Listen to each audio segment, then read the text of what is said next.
I called it early on and look at it go. You totally did, didn't you? Chuck it along. I think because I just really pushed that pun.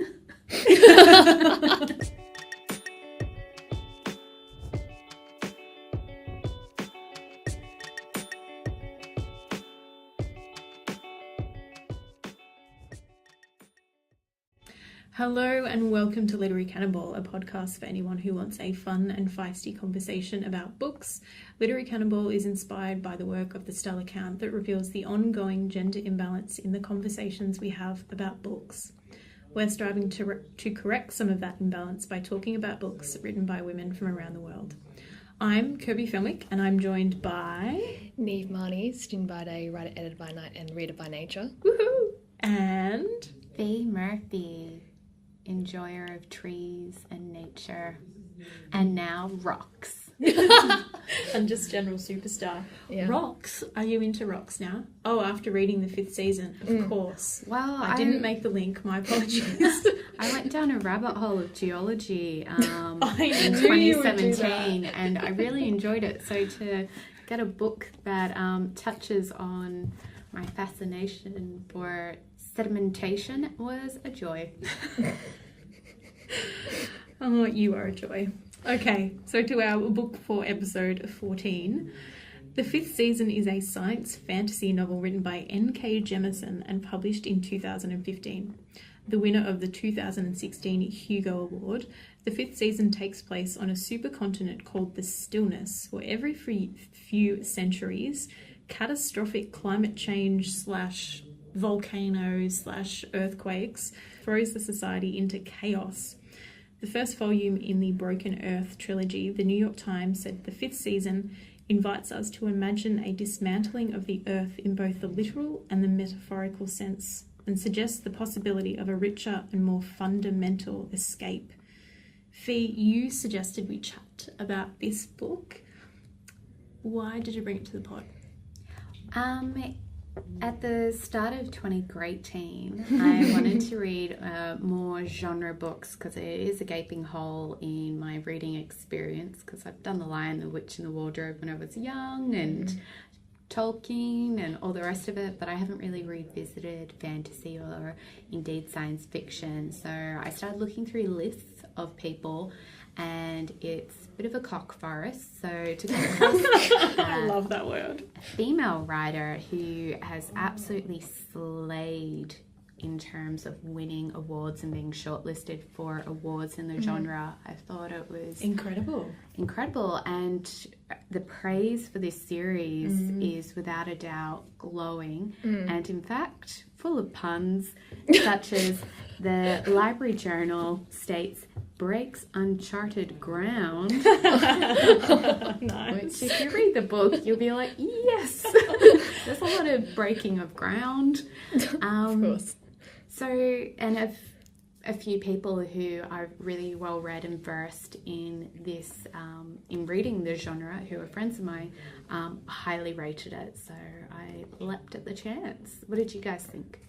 I'm really glad you did leap at the chance to bring the 5th season in, because like you, I kind of had that idea to read more science fiction or fantasy work, because it also is a bit of a hole in my bookcase, in my Goodreads list. Does Harry Potter count? It counts, but It's kind of mainstream now, isn't it? yeah. Yeah. Anyway, so I was really stoked to read this. Obviously, winner of the 2016 Hugo Award. That's fairly significant. I loved it. I absolutely devoured it. I raced through it. Maybe that was because I didn't want to read all the reading I have to do for uni. I don't know. But I jumped straight in, and when I got to the end, all I wanted to do was buy the second book. Nice. What about you, Neve? Oh wow. This book is just relentless. Yeah. I think that's a really good word. It doesn't really let you get comfortable, because at the beginning you're sort of like, okay, kind of understand maybe where you're going, and then there's there's one shock after another where you're just like, holy shit. You sort of rear back and you're like, oh wow. And I think also, I've been reading like a lot of really fun, light stuff. So coming into this, I'm sort of like, cool, let's find someone to like latch onto, a character who, like, you know, to sort of relate to and stuff. That's not happening in this book. And I think it's really interesting and really cool and really a good choice, because it just adds to the sense of like peril throughout the whole novel. It was just fantastic. You should explain that it's kind of like three strands, isn't it? Because you've got Essen, I'm going to mispronounce all these names, who is a mother of two, and the story begins with her husband has murdered one of their children and taken off with the other one. And then you've got the young girl. What's her name? Her name is escaping me. Demaya? Yes, I think that's right. Who is... Need a character list. Who is taken from her family off to be educated. And then you have the young woman... how would you pronounce her name?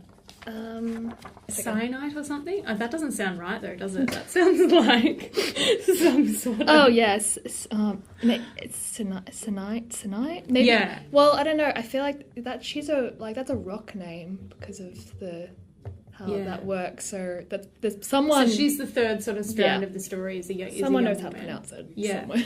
And that. I wonder if that contributed to that sense of like relentlessness, because you were shifting between these different viewpoints and different perspectives, and they were told in different ways. Yeah. Did you sort of feel like that maybe?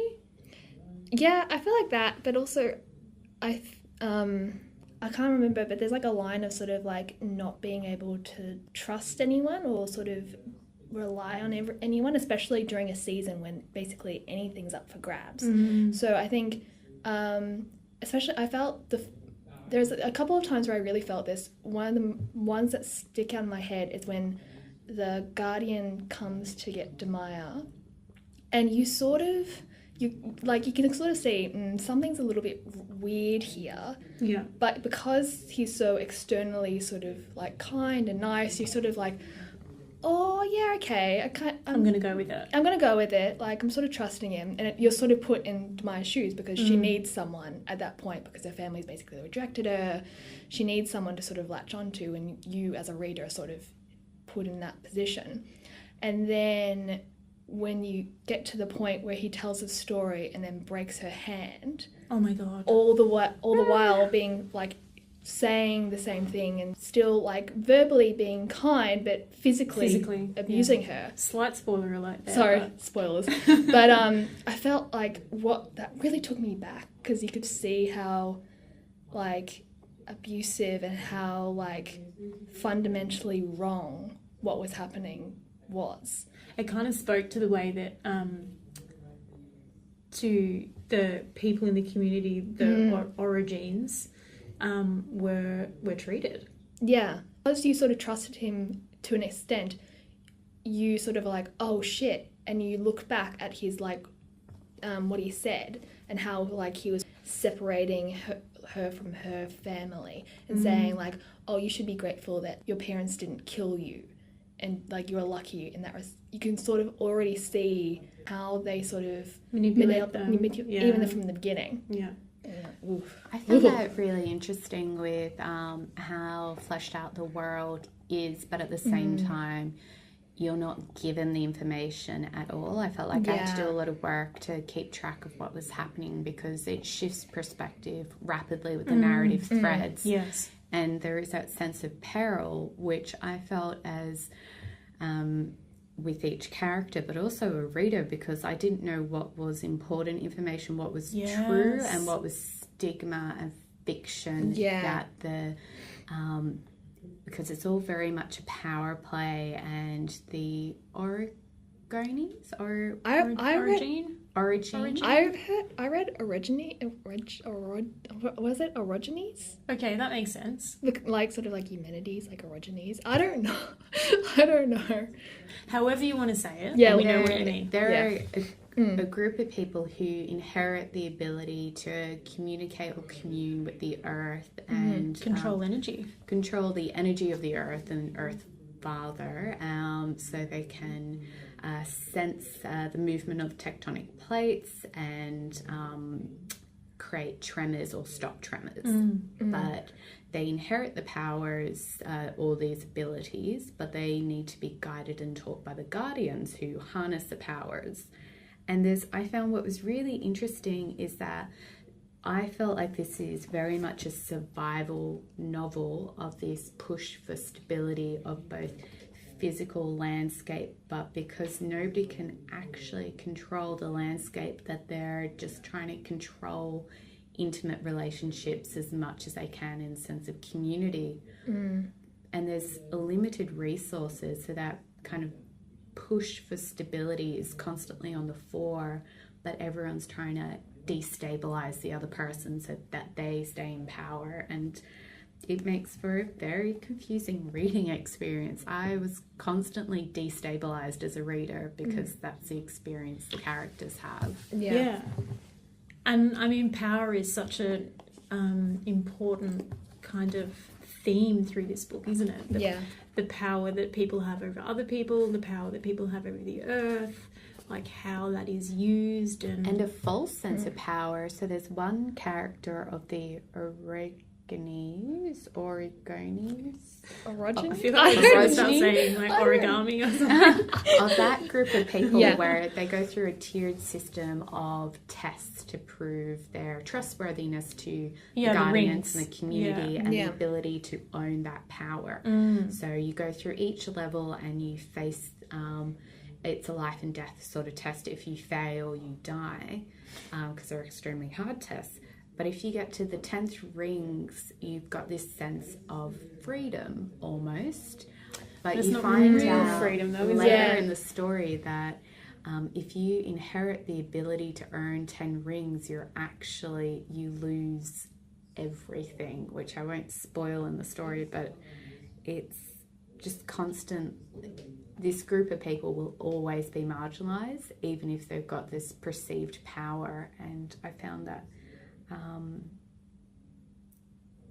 it made the narrative so tense. There wasn't any breathing space in this novel. Relentless, tense. They're such perfect words to describe it. And also, I felt like the I can't remember the right word, but like the dedication or at the front for all those who have to fight for the respect that everyone else is given without question.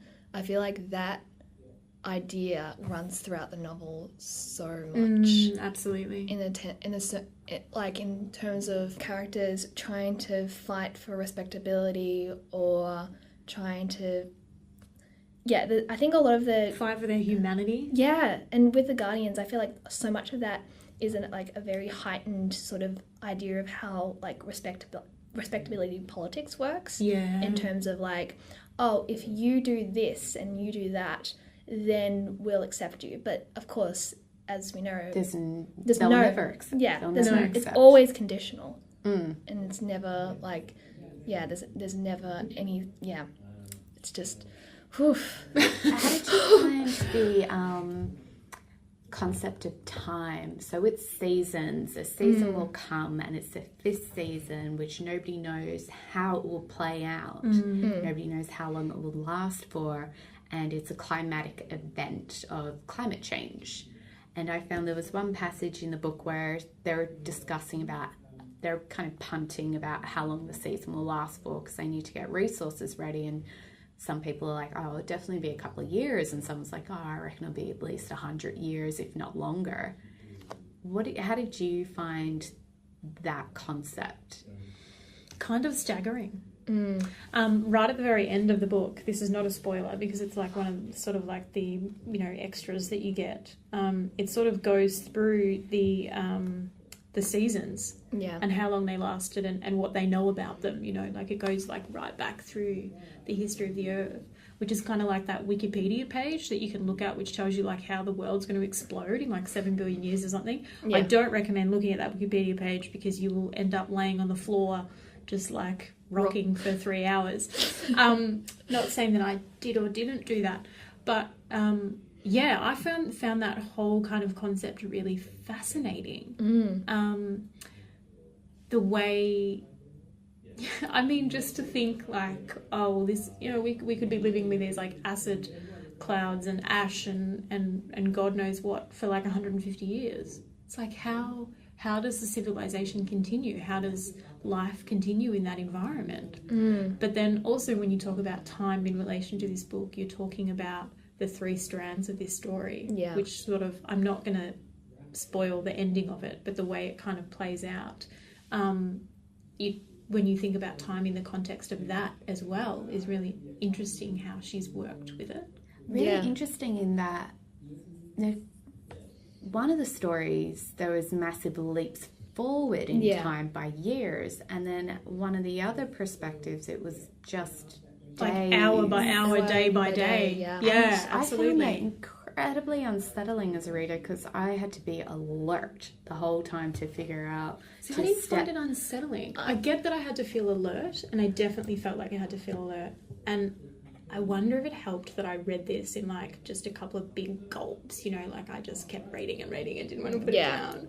But I didn't find the jump in time quite unsettling, but I did feel like I had to be paying attention. Like you said, Fee, you had to be right on the ball with this one. It's not something that you can sort of half read. Yeah. Which was, but I had to read it on a commute, so it would be in 20-minute blocks, and it was like that'd be just hard work. That'd be difficult. I honestly, I could hardly retain all the information in my head because it's such a complex world that when she went into sections just talking about geology, it was such a relief. Like, honestly, because it was exciting and it made sense, and it was like this idea of connecting to the geography of the place, but I really struggled to visualize the world because she goes into great detail of power plays and dynamics between people and a lot of interior kind of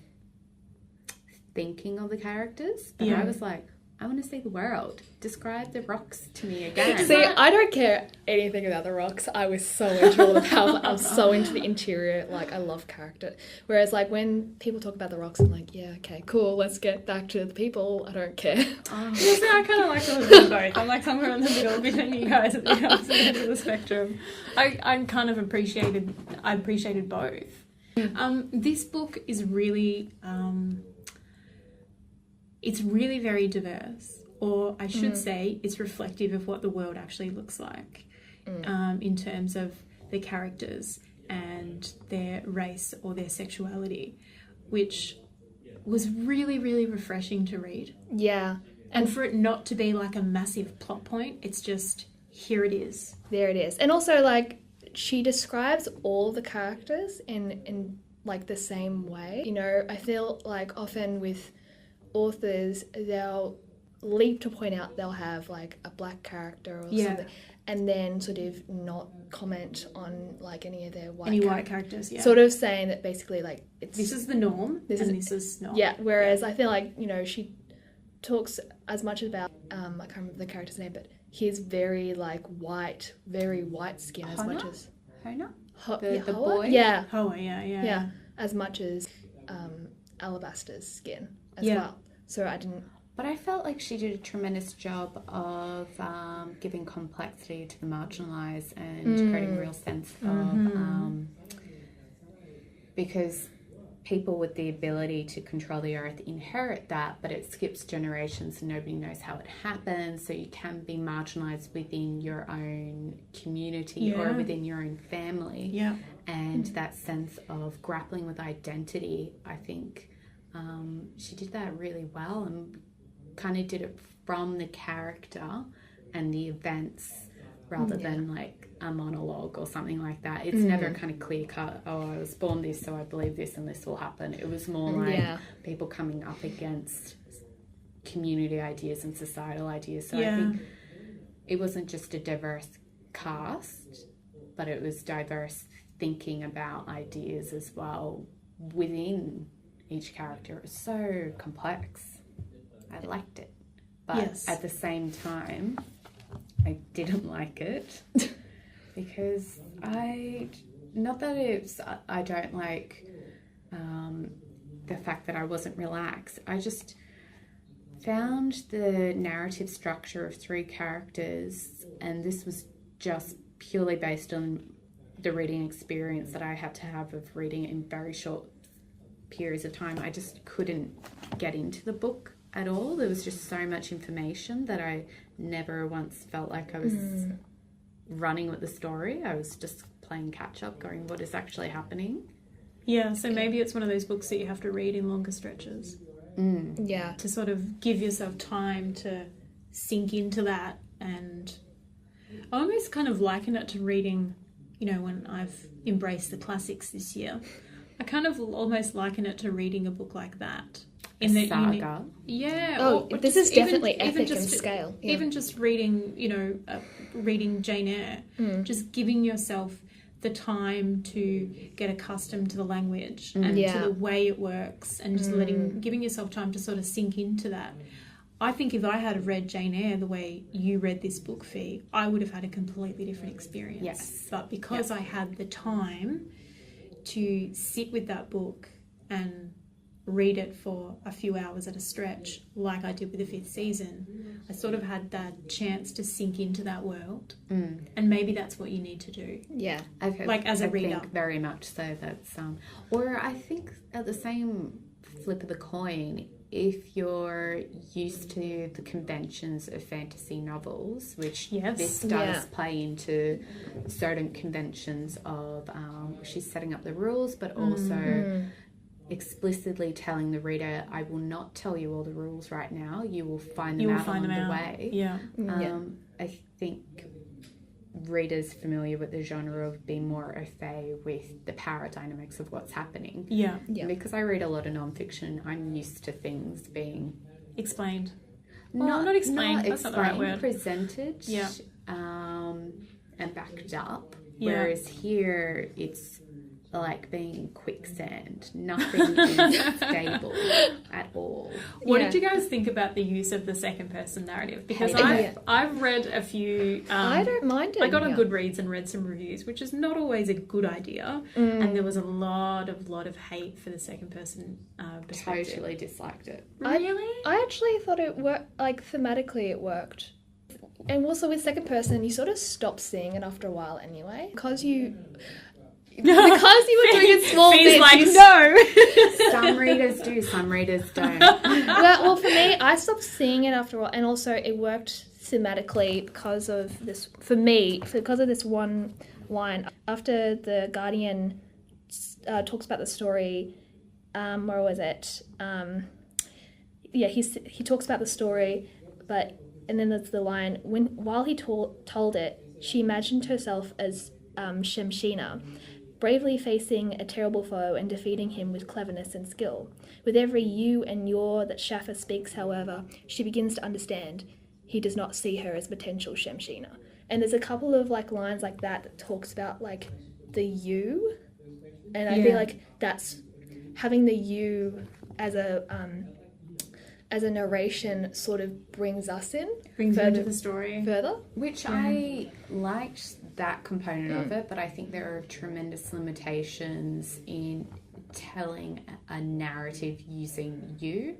In those sections, I really grappled to see the world that they were moving through, because it was constantly being readdressed back to the reader of you with little narration to back up and contextualize those experiences. So compared to the third person, the close thirds of the other, I was like, all right, I can actually understand the action that's happening in the space, because there's a lot of action sequences in this book that happen quite quickly. Yes.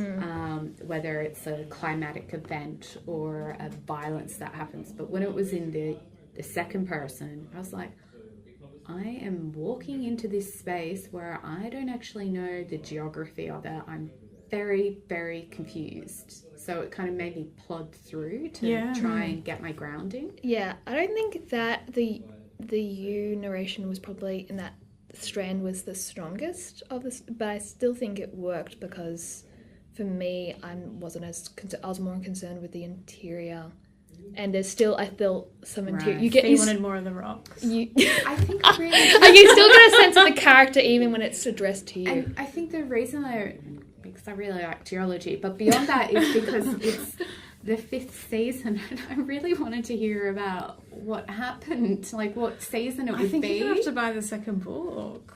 I didn't mind that second person narration. I haven't read a lot of that sort of perspective, to be honest. But I didn't mind it. It probably did throw me for a little bit at the beginning, like just because, this is unfamiliar. Like this is not. Yeah. It's not a very it's not Yeah, a really used choice. Is it? Most people do the third or third. Yeah, what's the book? Something City. Yeah, there's one that Which I didn't gets talked like, about quite but a bit. he uses it well. Like, I just didn't like the book, but Yeah, that but I used it didn't well. like it. I've read a successful British book where it was done so successfully because you're a part of a collective rather than one character. It was an office-based satire, and it was spot on because you were a we and you, and it was part of the landscape and the narrative of that. Whereas here, to have you're a dropping in and out. contrast Yeah. of an excellent close third, because her close third perspective is so sharp and engaging. To have it next to a moderate second perspective, I was like, But I it kind just of felt wonder a little bit. I wonder if it was a deliberate choice, because I was reading a review, and don't ask me where it was from now because I've totally forgotten, but it will be in the show notes.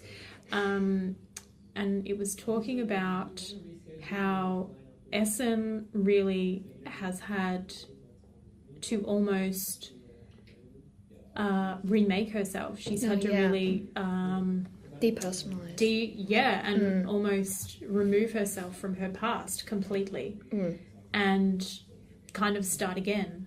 And I wonder if there was a choice to make that second person, to make it a second person narration and keep her that kind of character that is almost, she's not as well rounded as the others. Like when you put them up against each other, and I wonder if that was a choice.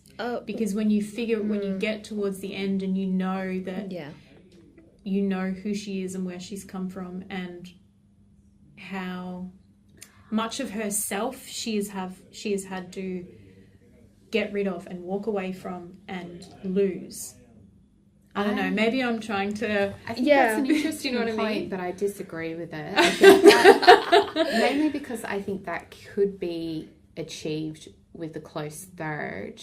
I felt like this was a decision to engage the reader in that sense of peril. Yeah. And Because tension. it's you who is in the middle of that. The you is not a blank slate. The you is a space for you to step into as the reader. It's very confronting and it's a call for attention. It's kind of demanding in a way. It is incredibly demanding, and I think suggesting that a you is a spaciousness of character, a blank slate, is not right. Not my experience with a you.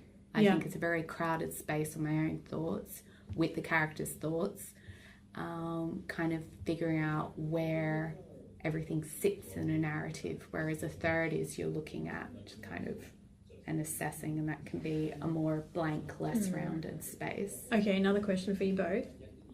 Who is narrating the you? Who is telling that story? Right. Because I don't think it's Essen. I don't think it is either. Do you know who I think it is? Oh. Hola. Yes. Interesting. But when I say that, he wasn't with her at the beginning. Now, I think... But the But he's telling timelines... it. Yeah, okay. I'm confusing myself. But I wonder whether it's him. So are you tying into a later part in the story with that ability to speak through others? Is that what you mean? No, I just think he is telling her story. That makes sense with the weird jumps in time, but that's like a very detailed thing. Yeah, I don't know. We're going to have to read the next two. Yeah. Oh, gosh. This is so deliberate. This is so clever. This is such clever writing to set these books up in a way that you must read the second and third books. You must read them to find out. Oh, it's so compelling, and I feel like using those strands, like trying to figure out the timeline of it, I feel like really helped me be like, okay, what's next? Yeah. I did get a bit of a sense of that structurally, because it's not a standalone book. It was not intended to be a standalone book. No. Is that it opens broad. Oh, like, geographically, the people are far apart in terms of the three narrative threads there, and they're journeying. Some of them don't exactly know what the journey they're on, but they're going, there's a sense of momentum, but there's also a sense of a vast landscape, which as a reader, I was just like, wow, this space is huge. Like, there's a map at the front. Let's contain this. But I think I just wanted to be like completely satisfied with one book, but it just... Yeah, that's not going to happen, especially not with fantasy. Like, you know, with Hobbiton, and it's like hobbits and it's tiny and small, and it's just like this warm little nook that you can... We're so used to reading books like that, aren't we? Yeah. You're used to reading a standalone book and you get to the last page and you're generally satisfied. You get to the last page of the first book of a trilogy, you are not satisfied. You are far from satisfied. You're not meant to be. I know, that's like the whole point. Like, we're so accustomed to reading a standalone book, and then, well, I am so accustomed to reading standalone books. I get to the end of this and I'm like, where's Booktopia? I need to get the next two. Yes, I was like, you know, halfway through, and I was like, I'm not going to get all these answers. I've just got more and more questions. Like, another question. So what would we do? Are we giving the 5th season the thumbs up? Oh, most definitely. I really, really enjoyed it. I thought it was just such a great fantasy.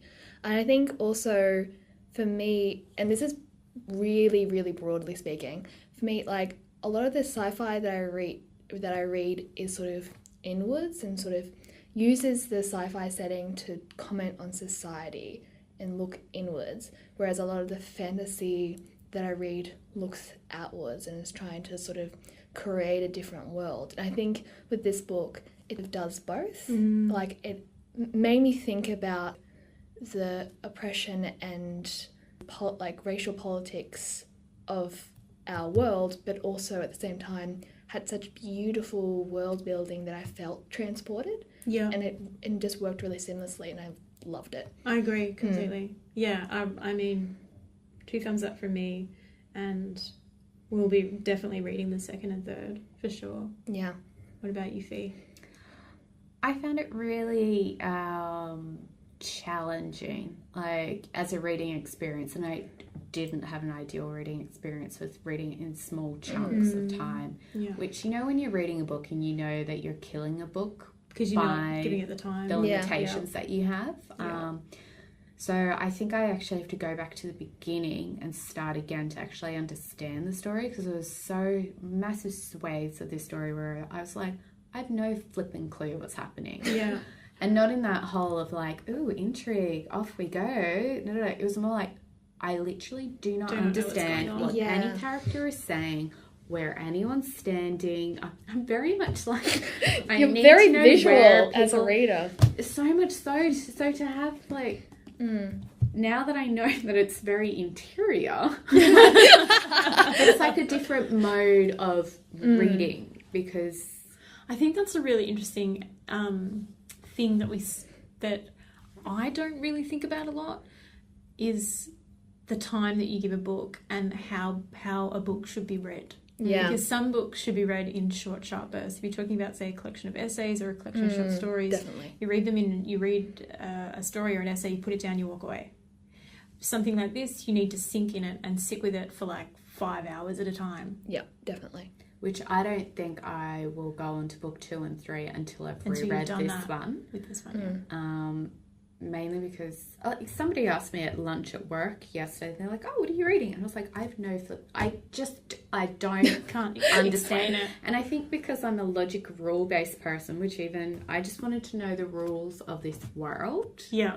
And she was giving them to you. But not part of even how much information I'm privy to is just even the basic stuff that's already been, like, I've worked my way through. I'm like, I struggled with this. I don't know if it's because I'm action sequences I tend to drift over until they're over and I'm not, like, in the book. I think I'm a scanner. I must scan through things. I think some of the, like, action sequences, especially when they were a bit when the Origines were moving stone, I felt like were quite distant. I found that I definitely found that hard to visualize. Was literally the only thing I was happy with. Oh my god, we have such opposite readings of this book. Oh, just go back to the tectonic. I would love you guys to, like, sit next to each other and read it and just, like, monitor your, like, responses and reactions to it. Look us up. But I would recommend it, like, because I can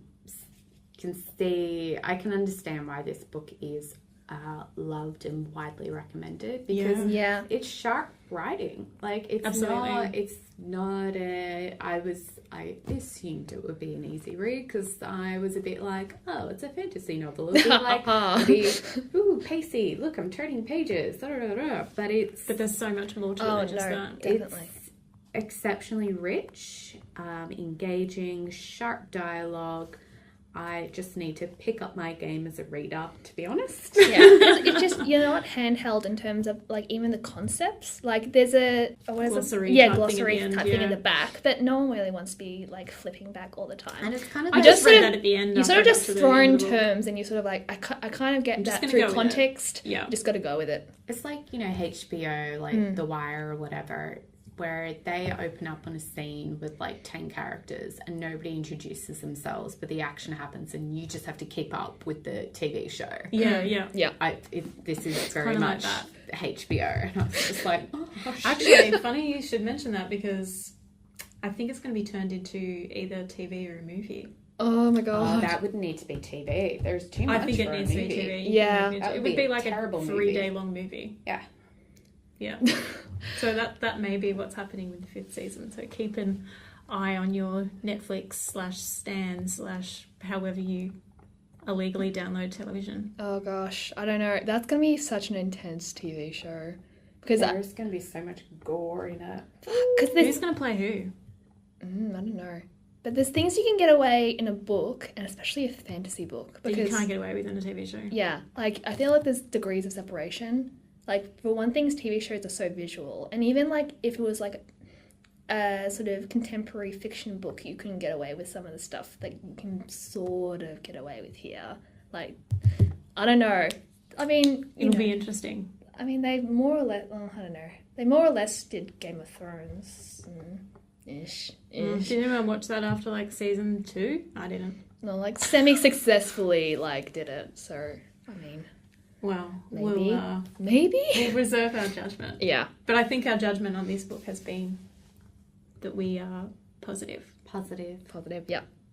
Yay! Go fantasy, science fiction books. I need to read more of them.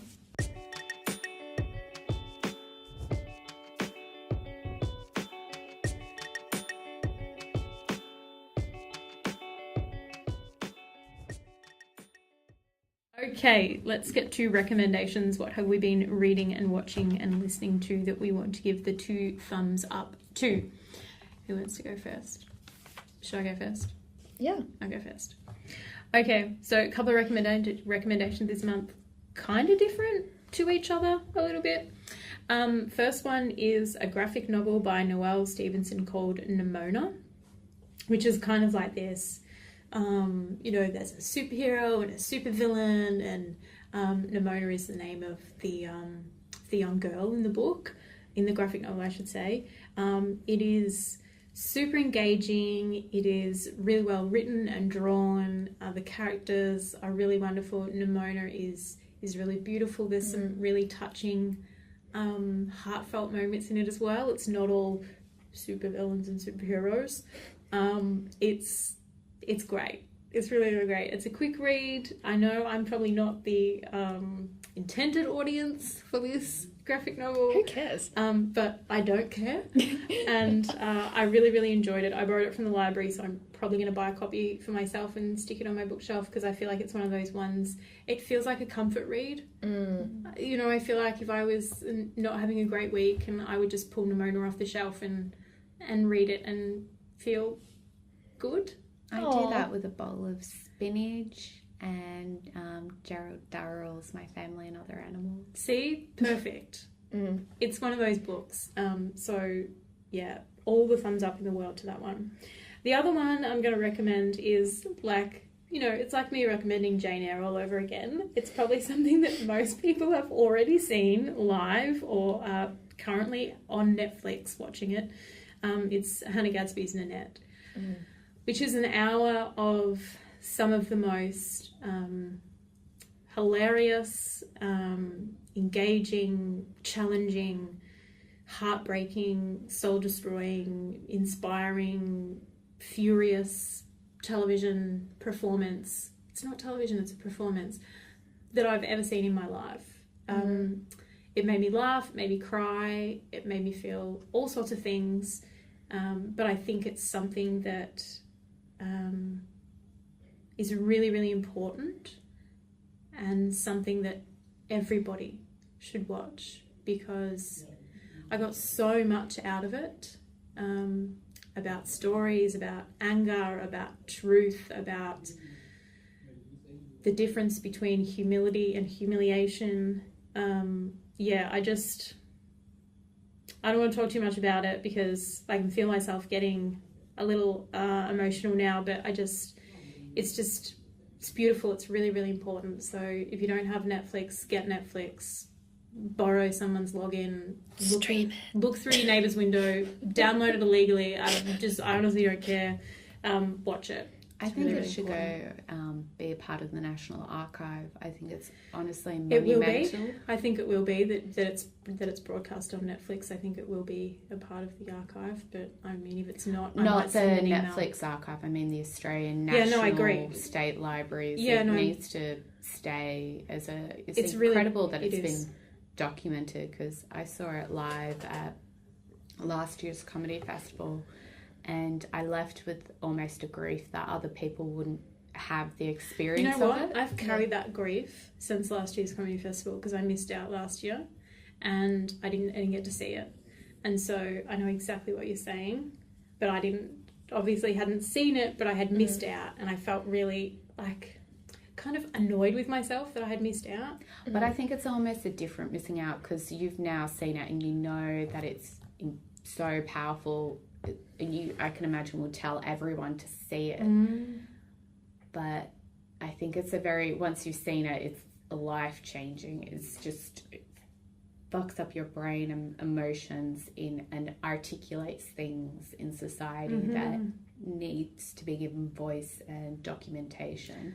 So to have it as it's filmed and to have it there as a reference point is It's momentous. I'm It's so incredible. grateful that it's there. I've watched it twice now, and I feel like it's one of those things that you can just watch again and again, and you can continue to get something out of it. And she's just she's an incredible human being. Yeah. Okay, I'm done. Oh, Who's next? I can go next. So I've done quite a bit of reading lately. Look at that because list. it's nice to stay home in winter. Yes, the electric blanket on. yeah. Well, I stay home in all seasons, I suppose, but more so in winter. So the first book that I read is a memoir by Bree Lee. It's called Eggshell Skull. Oh, I've seen this everywhere. And she is a fantastic writer with a great brain of synthesizing complex ideas and explaining them in a way that is educating, informative, but also has a strong narrative. So her memoir is Eggshell Skull, and she trained as a lawyer. She's the daughter of a policeman, and he goes from being a police officer to a prosecutor. So he's heavily involved with legality and the law. She becomes a lawyer, and then graduates and becomes a judge's associate and spends a year traveling around the courtrooms of Queensland and helping out the judge to do the paperwork and the sentencings and stuff like that. And the vast majority of cases are sexual assault, sexual violence against women, and it's mainly crime against women. And she has her own story that comes through that as she takes someone to court that molested her as a child. So it's this really complex narrative of she has incredible knowledge of the legal system, but she also has experienced trauma going through the legal system as well.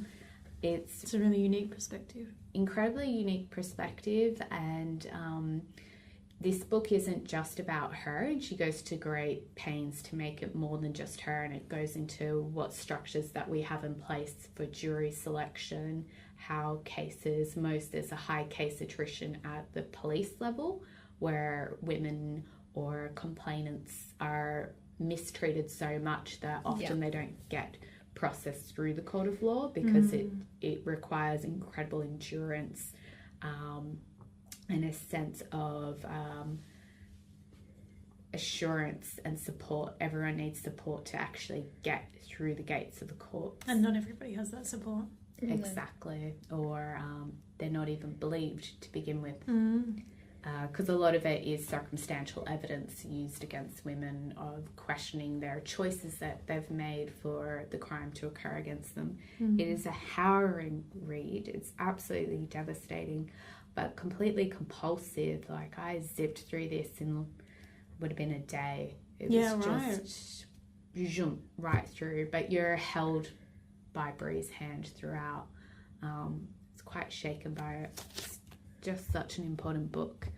And the next one is a slim book. Again, it was quite devastating. I've read really soul-wrenching books lately. It's called Avalanche, A Love Story. It's by Julia Lee, and it was released in 2016. And Julia Lee is a renowned Australian writer. She wrote The Hunter and another book, and she's gone on to do scores of films and all the rest of it. And she's in her late 30s when she reconnects with old flame, and then she's like, do you know what, I actually might like to have a child. And I've kind of pushed that aside as an idea throughout my 20s and 30s because I put career first. But now I'm finally with this guy and that I can see myself having a child with.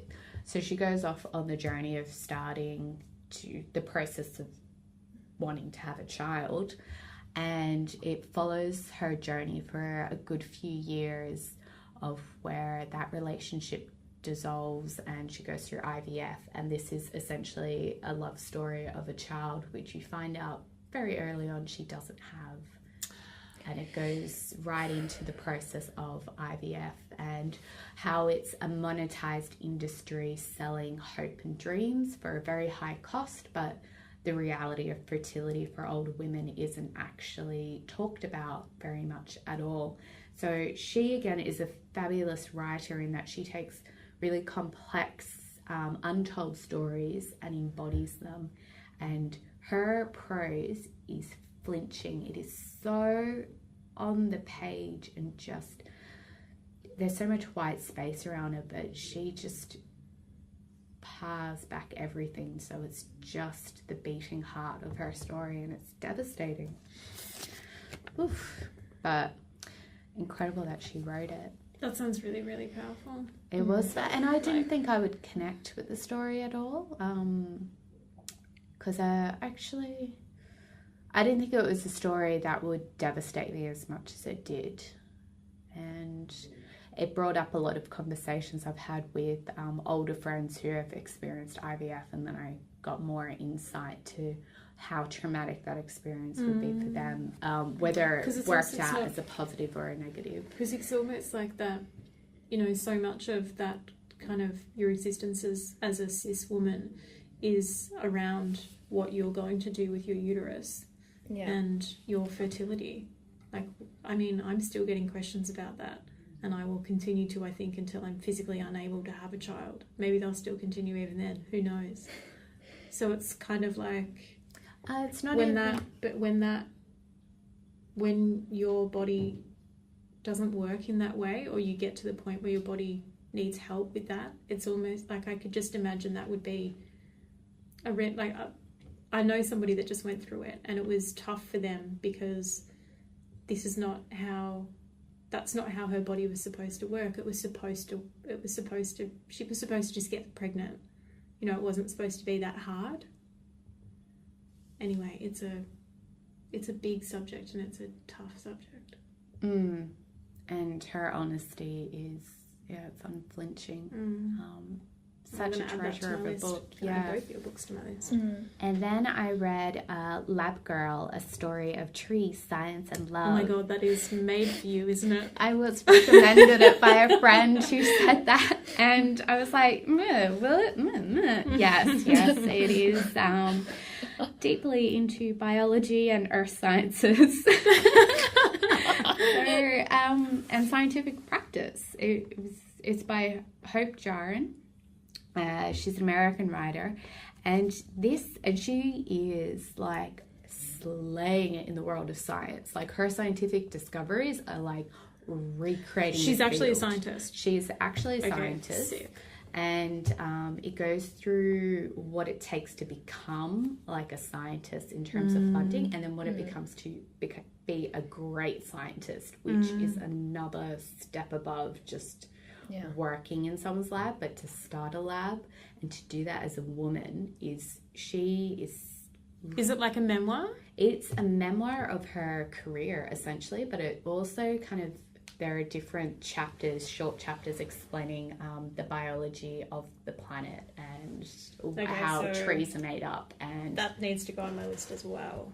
And it's really interesting because she's this incredible work ethic, and I'm reading it and I'm like, whoa, this is intense. Like, this woman is doing 18-hour days for years on end. Like, whoa. And then you find out partway through that she has been driven by manic depression. So she goes through periods of mania where she is able to produce so much work, and really the level of attention needed for this work is intense. But then she also has these lows that she explores, and it becomes much more than just a book about career ambition. It becomes more a book of what are the structures of science, what are the structures that encourage people to succeed. How do you succeed as a person with mental health issues? Yeah. And it covers decades of her life and her kind of being on the margins of society because of her ambition as a woman and her ambition in a male-dominated field.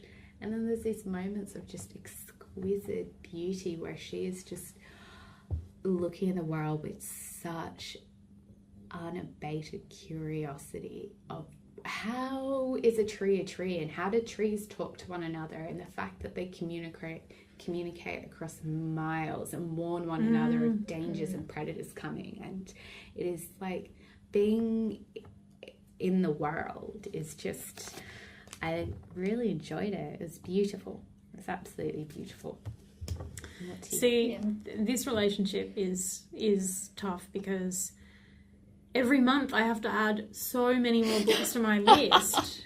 Every time I talk to you, I'm adding more and more books to my list. All right, but I love you for it. No, I love you for it. Never stop. Please never stop. What you got, Neve? Okay, I've got 3. Woo! The first one is The Learning Curves of Vanessa Partridge. Yeah. By Claire Strawn. I've heard good things about this book. Yeah. Just a disclaimer. Claire taught me, and I think taught you. She taught me. She taught yes, Kirby. I consider Claire a friend. Yeah, but that holds no bearings to how much I absolutely loved this book. Oh my God. I'm actually annoying myself because I read it a couple of months ago, but I forgot. I was in a flurry the last time I did recommendations, so it's going in this month's recommendations. So basic sort of plot line is that Vanessa it's school holidays. She's going back to the beach town where her family owns a house, and they've been basically going every summer her parents had recently separated. She feels very like conflicted about that and about her relationship with her father. She has a crush on her best friend's her Brother's best friend. brother's best friend.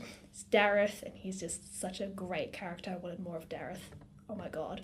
Dreamboat. Dreamboat Dareth. Oh my god. I read this and I sort of just wanted to like lean into the book and give her a hug.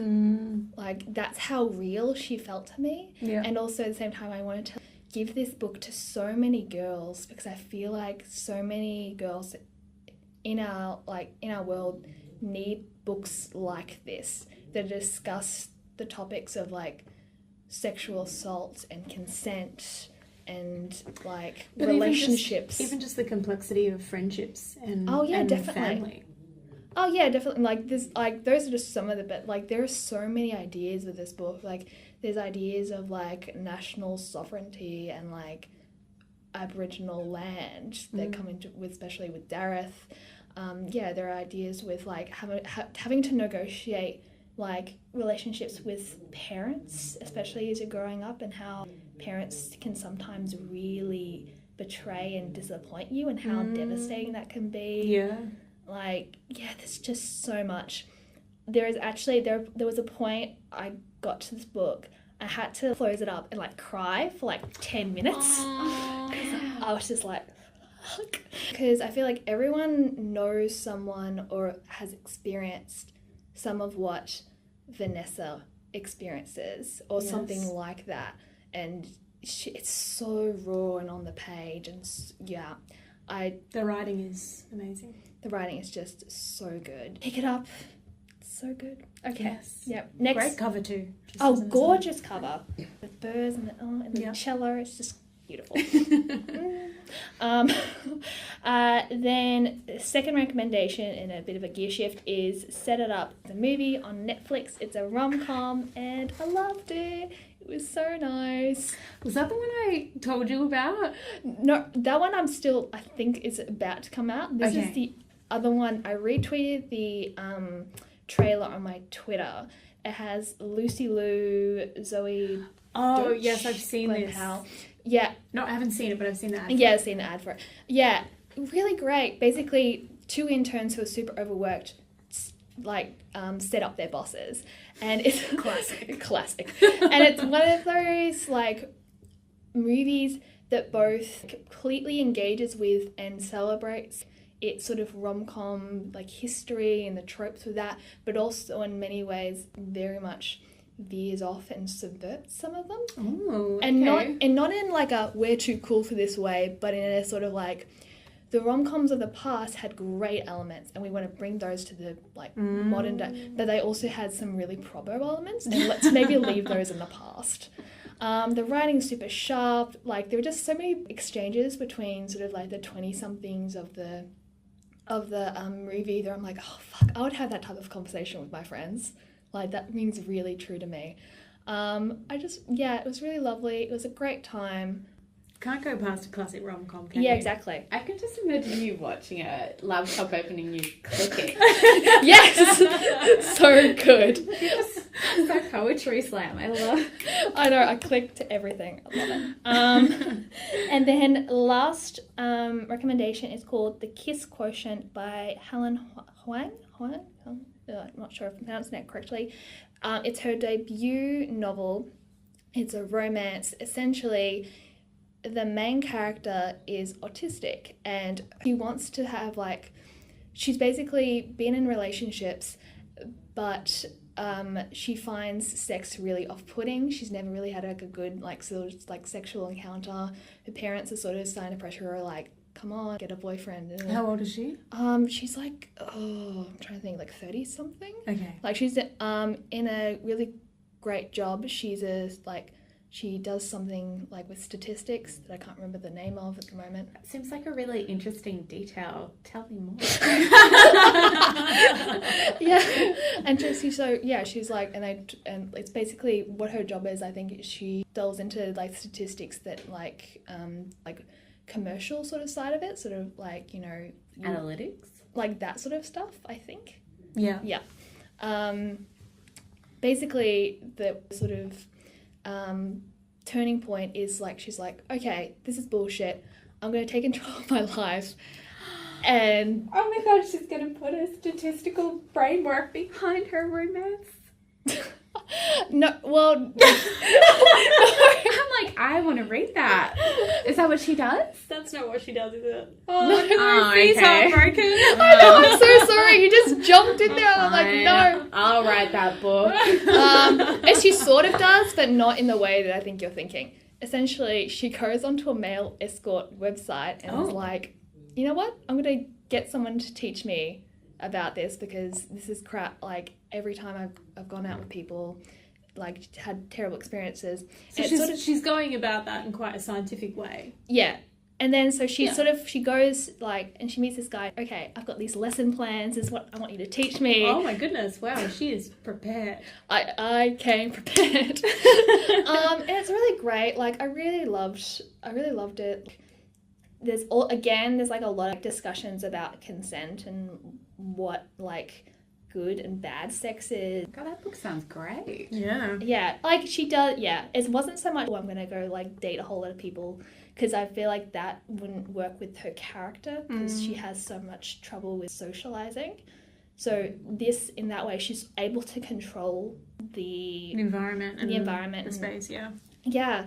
And also it's really great because I went to the acknowledgements and then found out that it's like an Own Voices book, and the author herself actually figured out, like, later in life that she is on the spectrum as well. Yeah, and this is sort of part of her sort of, like, discovering that. So yeah, it was really great. Nice. That sounds awesome. I love Freya. I always make a point for reading the acknowledgements because they're so interesting. So many backstories to books that what a joy to find out. Yeah. And I kind of love you mentioned the Own Voices thing, how there's still a long way to go, but we're getting so many stories that we never would have gotten 20 years ago or 30 years ago or maybe even 10 years ago, that are telling different perspectives and different, and that's making me think about Nanette again and all those different perspectives and how we're actually at a point in time when we're starting to get some of them. Yeah. And it's good. It's good. It's good stuff. Woo! Oh, Rex are on fire. They always are. All right. Yeah. We're done. Ooh, home time. Just about.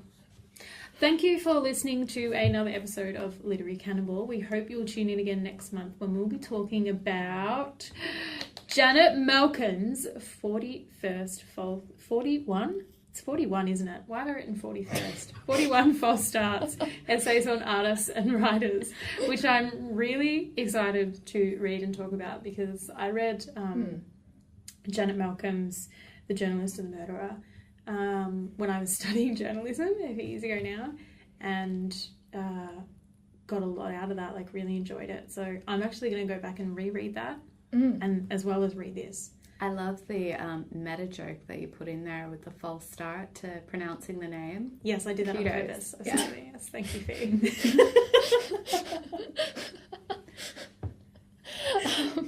In the meantime, if you want to continue the conversation or if you just want to be digital friends, you can follow us on Twitter at Lit Canon Ball, on Instagram at Literary Canon Ball, or find us on Facebook. We're on all the social media. All the socials. We're classic millennials. And if you have something to tell us that's a little more than 280 characters, send us an email. And thanks to all the emails that we've been getting. Yes, we love emails. Send us emails. All the emails at literarycannonball@gmail.com.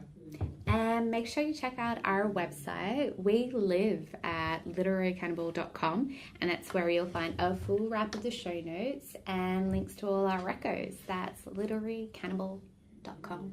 And we are building such an archive of recommendations. Whew, Stella. All right, that's us done. All right. Bye. I fucking love grand design so much. It actually is when I'm feeling sad, It is the best television show in the world. Because it makes me feel so happy that I'm not in incredible debt trying to build an impossible and Kevin house McLeod in is the not rain. making fun of you because you're an idiot. Yeah, I like being on Kevin's side. So on Kevin's side. Like, I love when he like looks at the camera with like a raised eyebrows. He's like, he's looking at us going, yeah, this ain't happening.